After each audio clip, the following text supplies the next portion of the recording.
In this lecture, we will learn what is the basic difference between polyline and line.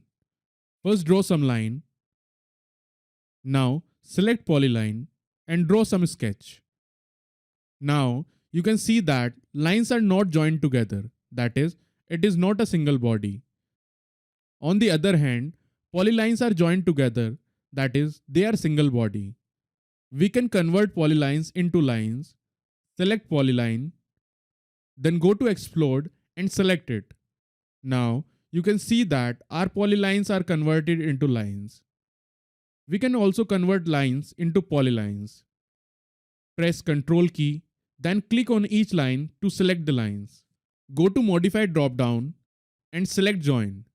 Now you can see that the lines are converted into polylines. So this was the basic difference between lines and polylines.